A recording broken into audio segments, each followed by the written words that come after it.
안녕하세요. 이번 충기학술 발표대회 가로 및 보행환경 분과 발표를 맡게 된 권수환이라고 합니다.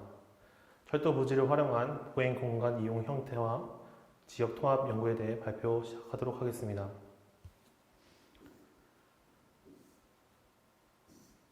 발표는 다음과 같은 순으로 진행하도록 하겠습니다.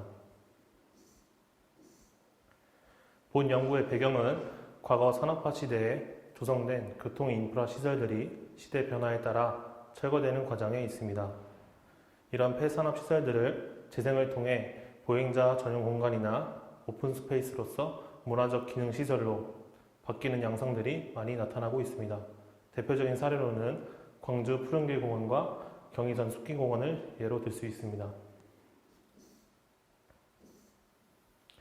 이러한 재생들은 시대적, 도시적 의미를 가지고 있으며 도시민과 지역 주민들에게 녹지와 보행 공간을 제공하고 지역을 통합시킬 수 있는 매개체로서의 역할을 하고 있습니다. 본 연구에서 살펴본 월화거리는 강릉 도심 지역의 통합도를 높이고 도심부 활성화를 적극적으로 모색하였다는 데에 의의가 높고, 이에 따라서 월화거리 이용자 행동 패턴을 살펴보고 주변 지역과의 통합도를 분석하여 철도 부지의 재생을 통한 도심 활성화 방안의 시사점을 제시하고자 합니다. 본 연구는 이동고찰 선행 연구를 통해서 분석을 위한 틀을 마련하고 문헌조사, 관찰조사, 공간 분석을 통해 연구 대상지인 월화거리의 현황과 특성을 파악하였습니다. 관찰조사는 2019년 10월 9일, 13일, 22일, 12시부터 18시까지 2시간 간격으로 4회에 걸쳐 매 시각 정시에 2명의 관찰자가 실시하였습니다.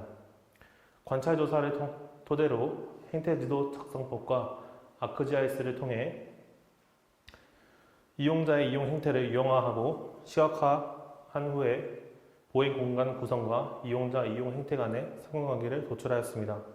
다음으로 스페이스 신텍스를 통해서 도시공간 구조의 변화에 따른 통합도를 분석하고 재생을 통한 지역 통합도의 변화를 확인하였습니다.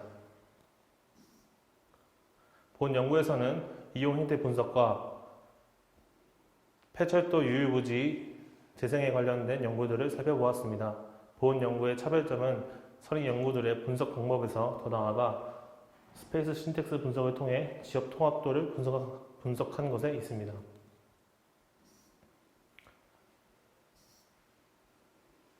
본 연구에서는 공공공간의 유형별 특징들을 살펴보았습니다.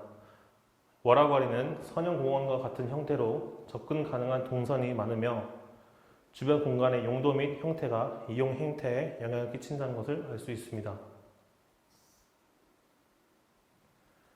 본 연구는 사전 조사를 통해 보행 공공공간에서 일어날 수 있는 이용 행태들을 살펴보고 이런 이용 행태들을 1단계, 2단계로 나누어 행태 관찰 조사를 실시하였습니다.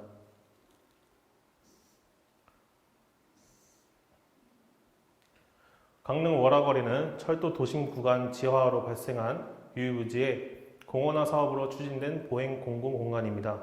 총 7개 구간으로 전체 거리 2km, 면적 4만 제곱미터에 달합니다. 본 연구는 말라름토 공원부터 생활문화광장까지 880m 구간을 대상으로 하여 조사를 진행하였습니다. 대상지의 각 구간은 공원, 숲길, 광장과 같은 형태로 조성되어 있으며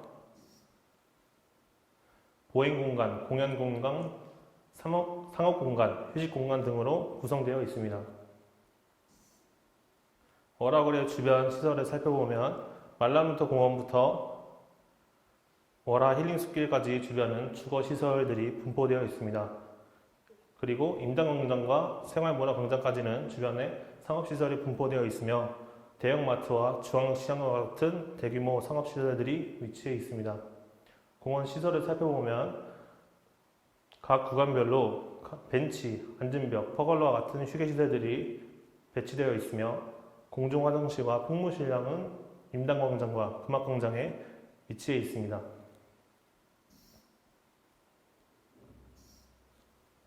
3일간 관찰된 총 이용자 수는 2066명으로 여성이 58%로 남성보다 높게 나타났으며 20, 30대의 연령대가 가장 많이 나타난 것으로 관찰되었습니다.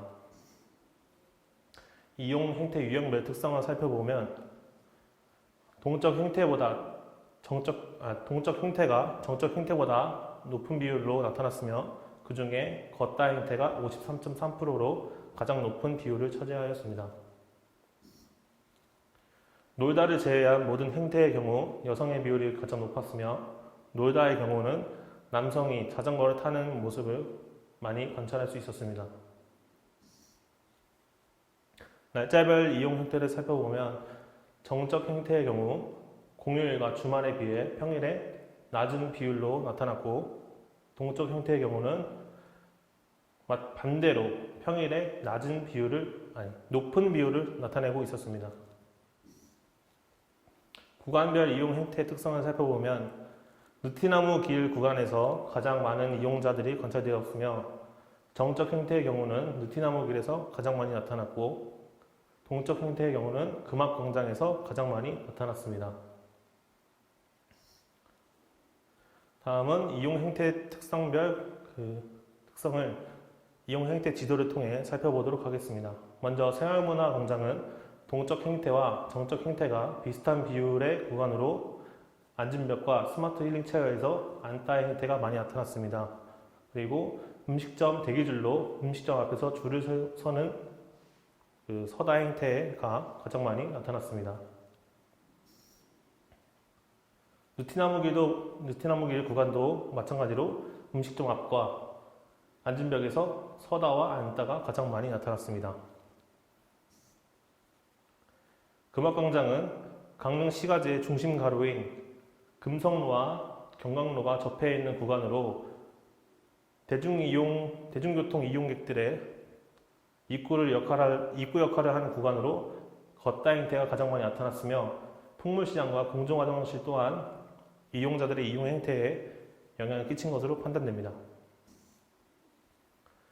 인당광장 같은 경우는 금악광장과 비슷한 구조의 구간으로 걷다 행태가 가장 많이 나타났습니다. 월화 힐링 숲길은 보행 숲길로서 걷다 행태가 가장 많이 나타났으며 동방향으로 5곳에 진입로가 조성되어 있었지만 진입로를 통해서 접근하는 이용객을 관찰할 수 없었습니다.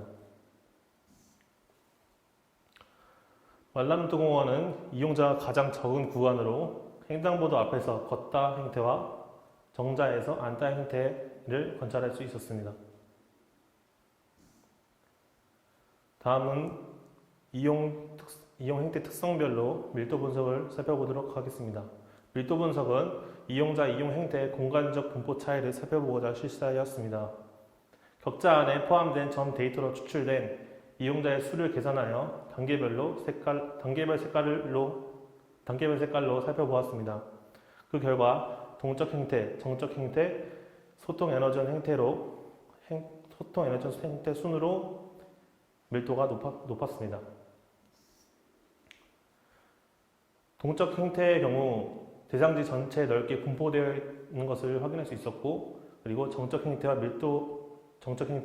소통 에너지 행태의 경우 상업시설과 휴게시설에 집중적으로 밀도가 높은 것을 확인할 수 있었습니다.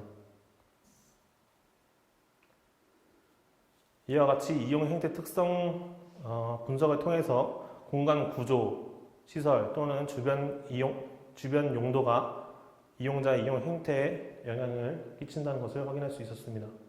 다음은 공간 구문론을 통한 지역 통합도 분석을 살펴보도록 하겠습니다. 분석은 월화거리 주변부와 강릉철도 지하로 인해 도로 연장 강릉역 부근에 연장된 도로 구간을 함께 살펴보았습니다. 먼저 강릉 월화거리는 시각적으로 통합도가 큰 차이로 변화가 나타났으며 통합도 값은 3.65, 4.39에서 3.86, 5.18로 증가했고 강릉역 부근 도로 연장 구간은 시각적으로는 큰 차이가 없었지만 축선도가 하나 추가되었고 통합도 값은 2.85, 2.92에서 3.03, 3.66으로 증가되었습니다. 다음은 시가지 전역의 전체 통합도와 부분 통합도의 상관관계 그래프입니다. 여기서 공간 인지도를 의미하는 R 제곱값이 0.80에서 0.83으로 증가되었으며, 이는 즉 강릉시의 통합도가 증가한 것을 의미하며 도시 재생을 통해 도시 공간 구조를 개편하여 보행 공공 공간으로 변화시키는 것은 도심 지역의 통합도를 높이는 데 큰 기여를 했다는 것을 나타냅니다. 결론입니다. 첫째, 이용자의 비율과 이용 행태의 다양성 등을 통해 공공공간이 갖는 장소의 유의미성을 확인하였습니다. 둘째, 도심 속 공공보행 공간의 공간 계획은 이용 행태에 영향을 미칩니다. 셋째, 이용자의 이용 행태는 주변 용도와 밀접한 관계가 있습니다. 넷째, 철도 부지를 통한 도심 지역의 통합도의 변화를 확인하였습니다. 본 연구를 통해 도시 재생에 있어서 공간 구조의 변화를 통한 가능성을 살펴보았으며, 보행 전용 공간으로의 도시 재생이 지역사회에서 갖는 의미와 함께 가로의 계획적 특징과 주변 환경에 따른 이용자 특성과 도시 공간 재구조화를 위한 구체적이고 실증적 연구의 중요성을 확인할 수 있었습니다. 이상으로 발표 마치겠습니다.